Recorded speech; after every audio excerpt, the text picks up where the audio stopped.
계시록 20장에는 사단이 무적행에 갇히는 그런 모습들을 우리가 볼 수 있고요. 또 둘째 부활과 첫째 부활을 대조하는 그런 성경의 내용을 볼 수가 있습니다. 그래서 둘째 부활 후에 하나님께서 어떻게 이 악인들과 그 뿌리를 멸하시는지 보여주는 성경의 한 장입니다. 그래서 우리 지구, 이 작은 지구의 역사 가운데서 우리 인류는 두 대조되는 인물, 또 두 원칙 간에 있는 대쟁투를 보게 됩니다. 이 대쟁투는 우리가 잘 아는 대쟁투의 책처럼 각 시대의 대쟁투 책이 원래 제목은요, 그리스도와 사단 사이에 있는 대쟁투라는 제목으로 되어 있습니다. 그래서 이 지구에서는, 온 우주의 막내둥이인 이 지구에서는 예수님과 사단 사이에 대쟁투가 일어나는 곳입니다. 그리고 선과 악이 싸우고 참과 거짓이 싸우는 한 전쟁터인 것을 우리가 보았습니다. 그래서 결코 이 전쟁 가운데서, 이 투쟁 가운데서 중간 지대는 없다는 것을, 중립적인 지대는 없다는 것을 우리가 이 지구 역사에서 보게 됩니다. 사단의 편에 속하든지 아니면 하나님의 정보와 그리스도께 속하든지 이 둘 중에 하나에만 이 세상 어느 누구라도 속해 있다는 것을 우리가 알고 있습니다. 그런데 이 지구가 원래는 그런 투쟁의 장사가 되기로 하나님께서 계획을 하신 것은 아니었지만 그렇게 사단이라는 처음에는 루시퍼라는 이 존재 때문에 다 이렇게 되고 또 우리의 시조 아담과 하와가 사단을 선택을 했기 때문에 죄를 인해서 선택을 했기 때문에 이렇게 된 것을 우리 모두는 성경의 역사에서 볼 수 있습니다. 그런데 이 사단의 그 역사 가운데서 우리가 이 대쟁투의 역사 가운데서 보지만 주님께서 모든 것을 창조하셨을 때 보시기에 심히 좋았습니다. 이 지구도 하나님께서 보시기에 심히 좋았다고 창세기 1장에 말씀을 하셨습니다. 그리고 사단 역시 하나님께서 사단으로 창조하지는 않으셨습니다. 루시퍼로 그 존재를 하나님께서 창조를 하셨는데 아담과 하와보다도 훨씬 높은 존재였죠. 왜냐하면 천사이기 때문에. 그래서 이 사단은 처음에 루시퍼로 창조함을 받았을 때는 예수님 다음으로 가장 능력이 있고 아름다운, 예수님 다음으로 가장 하나님 가깝게 창조된, 가장 유사하게 창조된 인물인 것을 우리가 성경에서 보게 됩니다. 그렇기 때문에 성경에서 너는 기름 부음을 받은 덮는 그룹이니여 내가 하나님의 성산에 있어서 화강석 사이에 왕래하였었다. 그래서 내가 죄를 짓던 그 전까지는 내 모든 길에 완벽하다고 하나님께서 그렇게 그 존재에 대해서 말씀을 하셨습니다. 그런데 이 존재의 마음에 어떻게 이런 죄악이라는 씨앗이 들어왔는지 우리가 그것은 신비이지만 어쨌든 루시퍼가 천사들을 선동을 해서 하나님의 정부를 처음엔 예수님을 시기하였고 하나님의 정부를 뒤엎고 하나님의 율법은 필요 없다는 그런 거짓 주장을 온 하늘에서 펼치기 시작했습니다.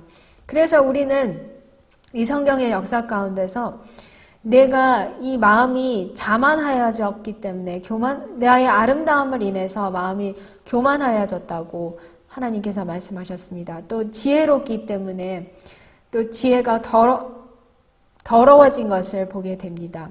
그래서 자아를 높이고 자아도취에 사탄이 빠졌을 때 반역의 역사가 하늘에서 일어나게 되었고 이런 원칙과 이런 사상을 가진 존재들이 하늘에 있을 수 없기 때문에 계시록에 있는 말씀처럼 하늘에 전쟁이 있으니 미가엘과 그의 사자들이 용으로 더불어 싸울세 용과 그의 사자들도 싸우나 이기지 못하고 예수님께서 미가엘과 천사들이 이기셨습니다. 그래서 오늘 우리는 사단이 3번 추방당하는 것을 보게 됩니다. 그래서 사단이 첫 번째로 추방당하는 것은 계시록 12장 9절인 것을 보게 됩니다. 거기서 미가엘과 천사들과 용과 천사들이 싸우는데 이기지 못해서 하늘에서 내어 쫓겼습니다. 자기는 하늘에서 하나님과 대등한 정부를 세워보자고 했지만 그럴 자리가 없었기 때문에 내어 쫓김을 당한 이 사건이 첫 번째 추방입니다. 그런데 하늘에서 첫 번째로 추방을 당했음에도 불구하고 이 지구를 자기 권력의 중심으로 삼도록 허락이 되었었습니다. 왜냐하면 아담과 하와가 그 주권을 사단한테 내어 주었는데, 물론 예수님께서 그것을 십자가에서 다시 찾으셨지만 어쨌든 임시로, 왜냐하면 온 우주에게 하나님의 정부의 정당하심, 또 그분의 율법의 정당하심을 드러내 보이게 되기 때문에 사단의 정부를, 임시 정부를 여기에 세우게 허락을 하셨어요. 그래서 사단이 임시로 이 지구의 한 왕자로 또는 대표자로 하늘 의회에 왔다 갔다 하는 것을 우리가 욥기서에서 봅니다. 욥기서에서 새벽별들이 하나님께 경배를 할 때 사단도 와서 하나님 앞에서 욥을 참소하는 그것을 볼 때, 아직도 물론 남아있게는 허락을 하지는 않았지만 그 의회에 참석하도록 허락이 된 것을 보게 됩니다. 그런데 그런 사건 이후로 예수님께서 때가 찼을 때 평화의 왕자이신 예수님께서 이 땅에 오셨고, 바로 이 땅이 사단의 정부의 중심이지만 사단의 적의 세력이 완연한 이런 땅에서 예수님께서는 죄 없는 생애를 사셨습니다. 하늘에서 하나님의 뜻이 끝없이 이루어지는 것처럼 이 땅에서 우리 예수님께서는 하나님의 뜻을 끊임없이 행하셨습니다. 죄 없으신 분께서 죽임을 당하셨습니다. 사탄이 예수님께 그의 모든 증오심과 시기심을 다 뒤집어 씌워서 온 우주 앞에서 예수님을 십자가에 못 박는 그런 광경을 온 우주가 목격했을 때 더 이상 하늘의 모든 의회들은 사단이 이 지구의 대표자로서 하늘 의회에 들어올 자격이 전혀 없다는 것을 만장일치로 결정을 내렸습니다. 예수님께서 다 이루었다도다 하고 십자가에서 부르짖으셨을 때, 그리고 이 세상 심판이 이르렀으니 이 세상 임금이 내어 쫓김을 당하리라는 요한복음의 말씀을 하셨을 때, 또 참소하던 자가 하나님 앞에서 우리의 형제들을 밤낮으로 참소하던 자가 내어 쫓김을 당했을 때, 또 누가복음 10장 18절에 예수님께서 사단이 하늘로서 번개같이 떨어지는 것을 내가 보았노라고 말씀하신 그 사건은 이 사단의 두 번째 추방을 말씀하신 것입니다.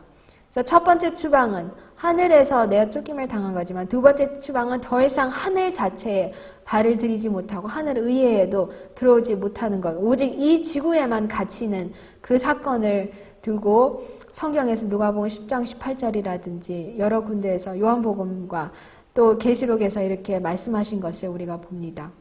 그래서 계시록 20장은 이제 그 세 번째 완벽한 추방을 말씀하시는 것입니다. 예수님의 부활 이후로 사단은 이제 하늘에도 못 가기 때문에 이 지구에서만 갇히게 됩니다. 그래서 우는 사자처럼 두루 다니며 삼킬 자를 찾는다는 그 말씀이 응하였습니다. 이 지구상에 있는 왕국들은 더 사단의 지배 아래 완벽하게 들어가고 하나님의 영에 의해서 지배를 받던 교회들조차도 이 세상 임금에게 그들의 충성을 다하고 있습니다.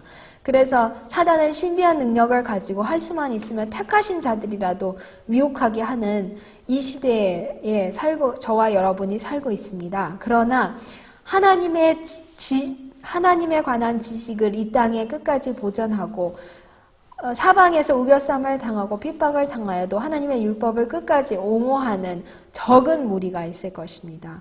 그래서 예수님께서 그런 사람들을 그분께서 예비하신 그 도성에 데려가실 때 악인들은 그분의 얼굴에 영광의 빛 앞에서 다 사라지고 살육을 당하고, 또 지난주에 저희가 공부했던 새들의 잔치가 되고, 또 지진에 의해서 다 땅에 삼켜졌을 때, 또 일곱째 재앙을 인해서 온 땅이 뒤죽박죽되고 완전히 공허한 상태가 되고 이 땅이 다시 가장 흑암 깊은 장소로 된다는 그 말씀을 우리가 계시록 20장에서 봅니다. 그때에 이 말씀이 응하는 것입니다.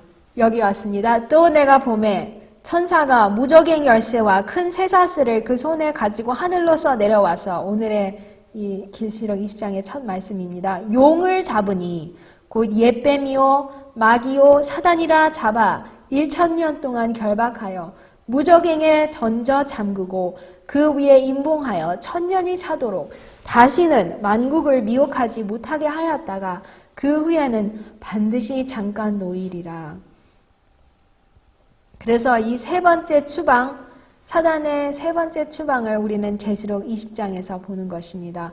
이 무저갱에 갇혀서 지금은 이 땅에 갇혀 있지만 자기가 속일 대상들이 너무나도 아직 많습니다. 그래서 사단은 분주하게 바쁩니다. 생각할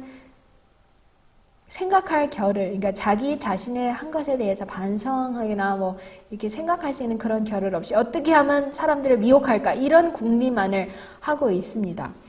그런데 이 계시록 20장에서는 하나님께서 생각할 시간을, 또 아무도 미혹할 수 없는 대상이 없기 때문에 좀 반성이라기보다는 어쨌든 생각을 좀 하라는 시간을 주십니다. 요한계시록의 기자 요한은 사탄이 추방될 것과 땅이 황폐하고 혼돈한 상태로 바뀌어질 것을 예언하고 그와 같은 상태가 1000년 동안 존속될 것을 말한다. 주님의 재림의 광경과 악인의 멸망에 관하여 말한 후 예언은 다시 계속된다 하시면서 이 말씀을 이렇게 써 놓으셨습니다. 그런데 우리가 잠시 항상 구약은 또 신약을 풀이하고 신약은 구약을 풀이하는데, 구약의 한 사건에서 이 사단이 추방되는 것을 우리는 볼 수 있습니다. 저와 여러분께서 사시는 시대가 지금은 대속죄일의 시대라고 우리가 알고 있지 않습니까? 그런데 이 대속죄일 후에 무슨 일이 대속죄일에 관한 그 말씀이 레위기 16장 전체에 이렇게 나오는데, 대속죄일에 이런 모든 의식들 후에 무슨 의식을 또 하냐면, 하나는 주님을 위한 염소와 하나는 아사셀을 위한 염소를, 2마리의 염소를 가지고 제비를 뽑아서 그 한 염소는 이제 제사를 잡고 하나는 그 광야로, 아무도 없는 광야로 쫓아내는 그 의식을 우리가 봅니다. 그래서 염소를 아사셀에게 보낸 자는 옷을 빨고 물로 물을 씻은 후에 진에 들어올 것인데, 여기서 이 모형으로 이 실제 있을 사건들을 주님께서 구약에서 이렇게 보여주시는데, 주님께 제사장이 하시는 사업이 있고, 그 다음에 제사장이 아닌 다른 인물이 그 염소를 데리고 광야로 내어 쫓는 것을 봅니다. 그래서 우리가 여기에 말하는 이 천사가 무저갱 열쇠와 큰 쇠사슬을 가지고 하늘로서 내려왔다는 이 말씀을 볼 때, 이 천사가 과연 이 천사의 정체가 누구일까, 이런 상상을 할 수 있는데요. 그리스도일까요? 우리 교회 선구자인 유라야 스미스 목사님은 아니라는 결론을 내리셨습니다. 근데 그 아니라는 이유는 그것을 예표하는 레위기 16장에서 제사장 직분은 어쨌든 예수님을 상징하고 그리스도께서 제사장이신데, 이 레위기 16장에서 제사장이 그 염소를 광야로 내어 쫓는 게 아니죠. 다른 사람이 그것을 염소를 끌고 광야로 내어 쫓는 것을 볼 때에 그리스도는 아니라는 결론을 내리셨습니다. 그래서 그 천사가 그리스도는 아닌 하나님께서 명령하신 천사일 텐데, 저는 추측이라고 해야 될지 혹시 가브리엘 천사가 아닐까요? 이런 생각을 해봅니다. 왜냐하면 가브리엘이 그런 것들을 주로 많이 하고, 또 예수님을 부활 때도 가브리엘이 했고, 그래서 혹시 가브리엘, 성경에는 나와 있지 않습니다. 예언의 신도. 근데 혹시 가브리엘일까요? 그렇게 상상을 한번 해봅니다. 근데 그 천사, 어쨌든 힘이 센 천사가 그 레위기 16장에서처럼 그 염소를 광야로 쫓아내듯이 사단을 이 지구에 완전히 결박을 합니다. 열쇠를 가졌다고 하는데 그것은 특별한 무슨 뭐 큰 상징이라기보다는 이 천사가 가진 권세와 능력을 의미하고 있는 거겠죠. 왜냐하면 이 천사가 사단을 완전히 결박해서 움직이지 못하도록 딱 이렇게 속박을 해놓기 때문이겠죠. 쇠사슬은 이 속박의 의미로 쇠사슬을 우리가 찼을 때는 움직일 수 없습니다. 그렇기 때문에 그렇게 의미를 해보고요. 무적행에 보냈다고 하는데 무적행이라는 그 헬라어가 아부소스라는 그 단어인데 땅이 혼돈하고 암흑한 상태라는 것을 우리가 다음에 영감의 말씀의 풀이에서 볼 수 있습니다. 무적행이라는 표현은 땅이 혼돈하고 암흑한 상태로 되어 있는 것을 나타낸 것임이 다른 성경절들에 의하여 명백해진다. 태초에 땅의 상태에 대하여 성경은 혼돈하고 흑암이 깊음 위에 있다고 말한다. 예언은 땅이 최소한 부분적으로 그러한 상태로 돌아갈 것이라고 말한다. 그래서 이 지구가 하나님께서 이 지구를 창조하시기 전에 그런 아마 더 끔찍한 상태로 돌아갈 것을 봅니다. 선지자 예레미야는 장차 있을 하나님의 큰 날을 바라보고 다음과 같이 말하였다. 항상 우리가 계시록을 또 신약을 볼 때 그거에 짝되는 말씀이 구약에도 있다는 것을 봅니다. 예레미야 4장 23절에서 26절에 보시면 내가 땅을 본즉 혼돈하고 공허하며 하늘들을 우러런즉 거기 빛이 없으며 내가 산들을 본즉 다 진동하며 작은 산들도 요동하며 내가 본즉 사람이 없으며 공중의 새가 다 날아갔으며 내가 본즉 좋은 땅이 황무지가 되었으며 그 모든 성읍이 여호와의 앞 그 맹렬한 진노 앞에 무너졌도다. 댕투 658, 659 말씀이었습니다. 그래서 우리 7지양 이후에 7지양이 가장 큰 것들, 여러 가지 일어나는 것들을 우리가 보죠.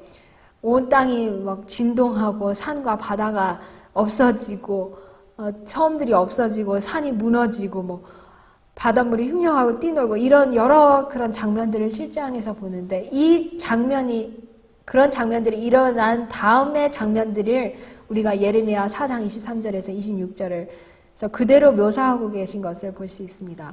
이곳이 사단과 악한 천사들이 1000년간 거할 곳이다.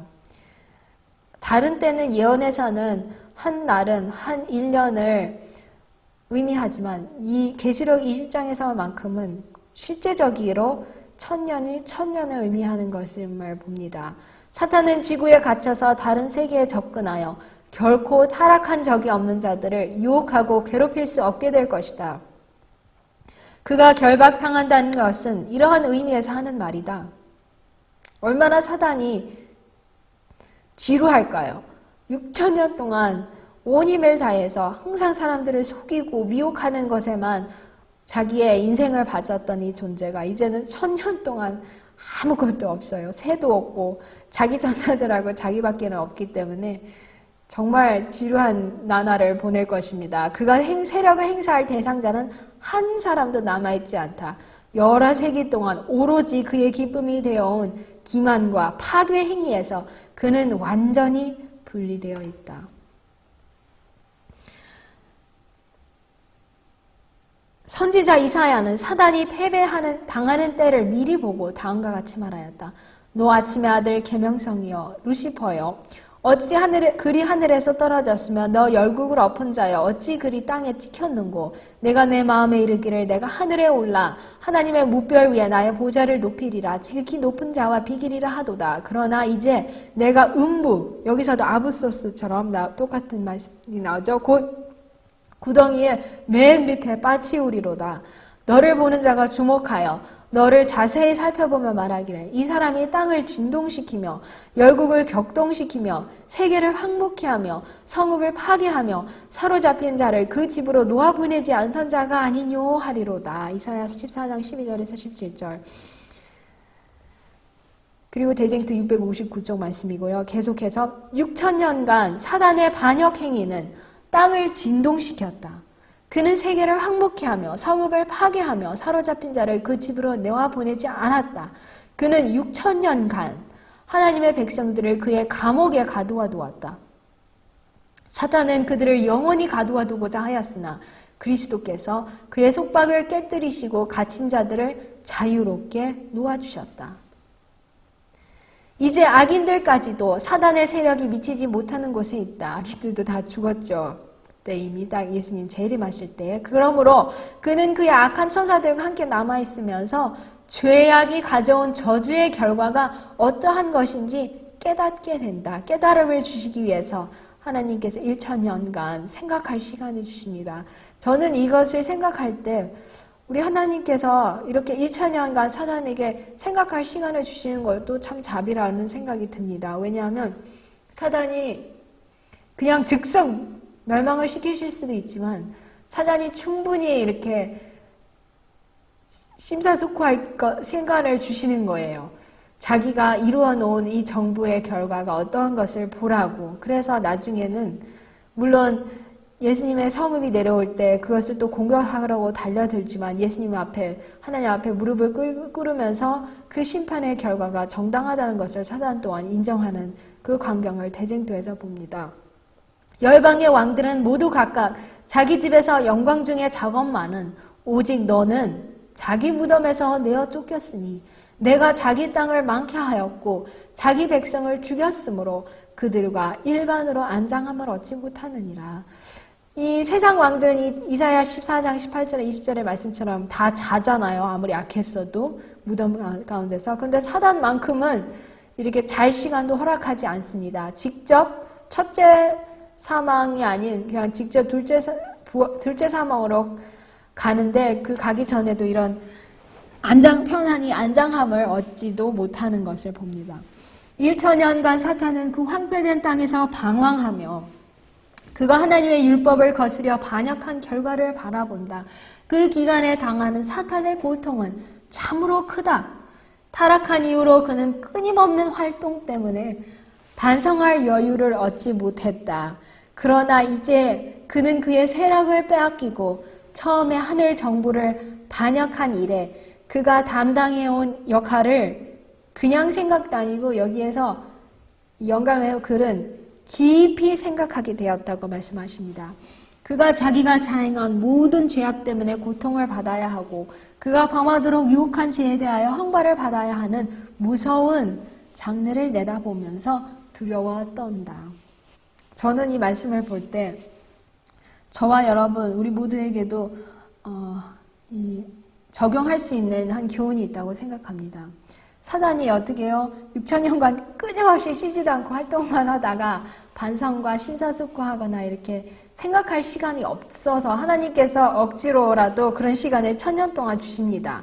그래서 깊이 생각하게 하셨습니다. 그런데 우리는 이 둘째 사망에 참여하지 않기 위해서 또 첫째 부활 또는 더 큰 부분의 14만 4천에 참여하기 위해서는 우리가 활동도 참으로 중요하지만 활동 이전에는 우리가 이렇게 지금 이 디모데에 있는 말씀처럼 먼저 어떤 사람들의 죄악은 먼저 심판장에 나아간다는 그 말씀처럼 지금 반성하고 지금 깊이 생각하고 지금 회개하는 그런 시간을 하나님께서 대속죄일의 시간에 저와 여러분에게 주십니다. 그래서 이런 시간을 우리가 결코 게을리하거나 무의미하게 보내지 아니하고 하나님께서 억지로 주시기 전에 우리가 먼저 선택해서 그런 시간을 꼭 가지면서 회개하고 예수님을 믿어야 되겠다는 그런 생각을 다시 해봅니다. 또 내가 보자들을 보니 거기 앉은 자들이 있어 심판하는 권세를 받았더라. 또 내가 보니 예수의 증거와 하나님의 말씀을 인하여 못배임을 받은 자의 영혼들과 또 짐승과 그의 우상에게 경배하지도 아니하고 이마와 손에 그의 표를 받지도 아니한 자들이 살아서 그리스도로 더불어 1000년 동안 왕노릇하니 그 나머지 죽은 자들은 그 1000년이 차기까지 살지 못하더라. 이는 첫째 부활이라. 계시록 20장 4절 5절. 그래서 이 계시록 20장에서는 이 첫째 부활과 둘째 부활을 확연하게 대조해주는 장이라고 합니다. 장이라고 볼 수 있습니다. 왜냐하면 첫째 부활에 참여하는 자들은 부활을 해서 예수님과 함께 올라가서 1000년 동안 심판하고 왕노릇합니다. 근데 거기에 참여하지 못한 사람들은 둘째 부활에 참여하는 것을 우리가 볼 수 있습니다. 그래서 이 첫째 부활에 참여하는 자들은 복이 있고 거룩하도다. 둘째 사망이 그들을 다스리는 권세가 없고 도리어 그들이 하나님과 그리스도의 제사장이 되어 1000년 동안 그리스도로 더불어 왕노릇하리라고 이렇게 계시록 20장 6절에서 말씀해 주셨습니다. 그래서 두 가지 부활과 사망에 있는 것을 영감의 말씀은 이렇게 우리에게 보여줍니다. 아담이 범죄함으로 사망이 온 인류에게 이르렀다. 모든 사람은 빠짐없이 무덤으로 내려간다. 14만 4천만 빼고는 다 내려가죠. 그러나 구원의 계획으로 모든 사람은 그들의 무덤에서 나오게 되어 있다. 구속의 경륜 때문에 악인도 부활이 있습니다. 의인과 악인의 부활이 있으리라고 사도행전 24장 15절에서 말씀하셨습니다. 아담 안에서 모든 사람이 죽은 것 같이 그리스도 안에서 모든 사람이 삶을 얻으리라. 그러나 이렇게 부활하는 자들 중에는 뚜렷이 구별되는 두 부류가 있다.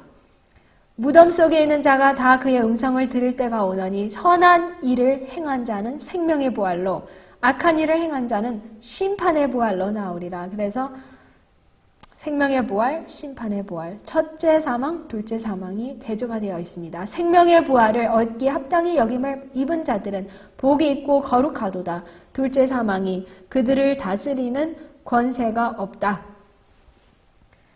그러나 회개와 믿음으로 죄의 용서를 받지 못한 자들은 범죄의 형벌, 곧 죄의 삭슬을 받아야 한다.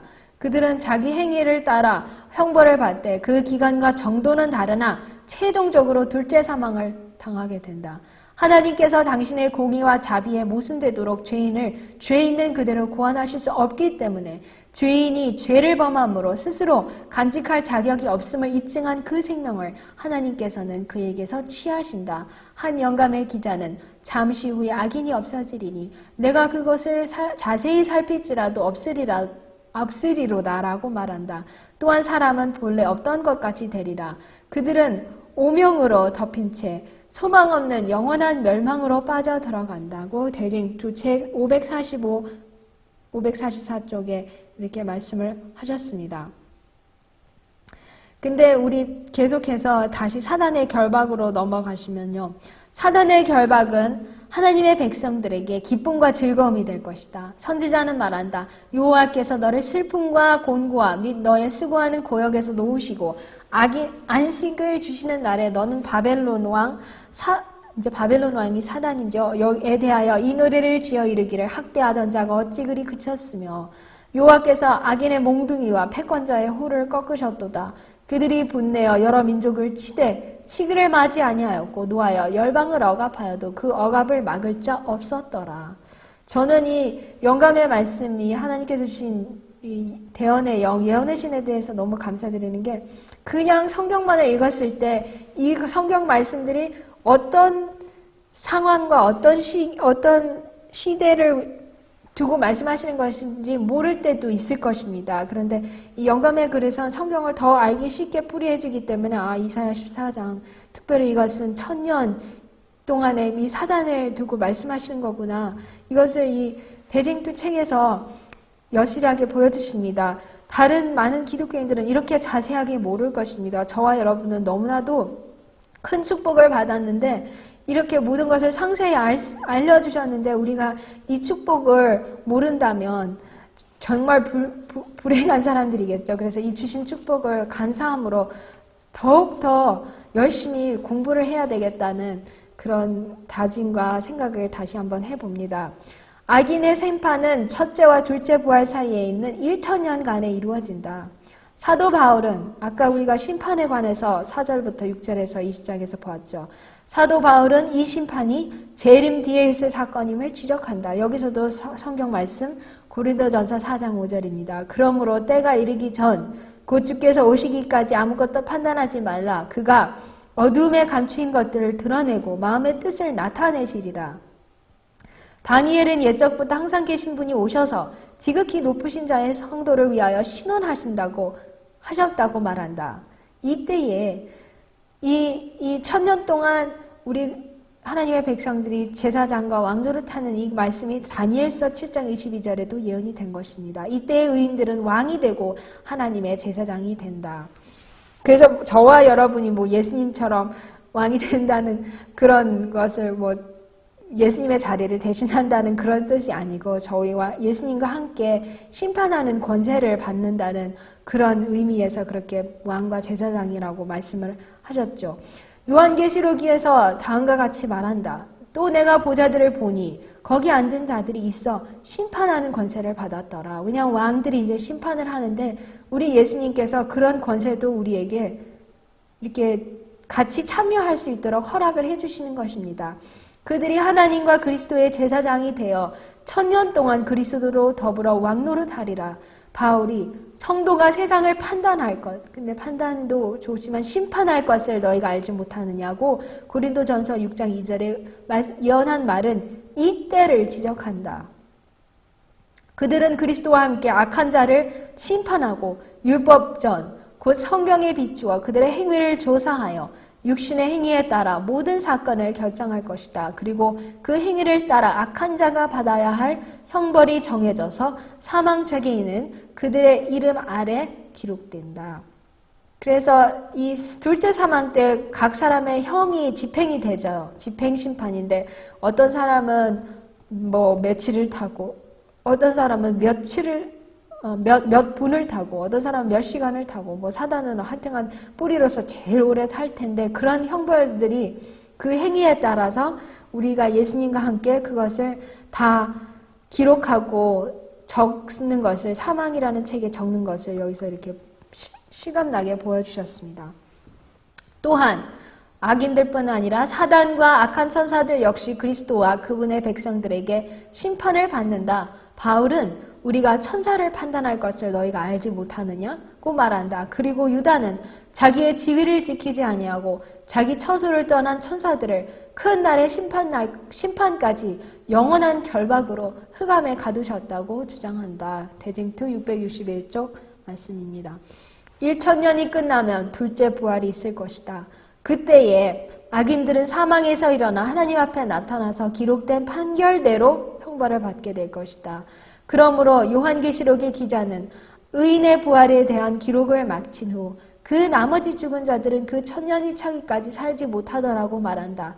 이사야는 악인들에게 관하여 그들이 죄수가 깊은 옥에 모음같이 모음을 입고 옥에 갇혔다가 여러 날 후에 형벌을 받을 것이라고 주장한다.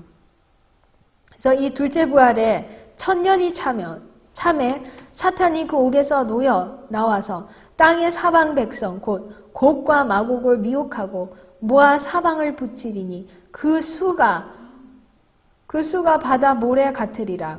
저희가 지면에 널리 퍼져 성도들의 진과 사랑하시는 성을 두루매 하늘에서 불이 내려와 저희를 소멸하고. 이 말씀도 시간이 없기 때문에 제가 여러 이 장면들을 안 넣었지만요. 우리 모두가 읽으셨지만 대쟁투의 그 여러 마지막 장들을 보시면 이와 관련된 사건들이 상세하게 낱낱이 기록되어 있는 것을 우리가 읽을 수 있습니다. 첫째 부활 때에는 모든 사람이 다 불멸의 건강미를 가지고 나오겠지만 둘째 부활 시에는 모든 사람에게서 저주의 흔적이 역력히 보일 것이다. 모두가 다 무덤에 내려갈 때와 같은 모습으로 나온다. 상상을 해보세요.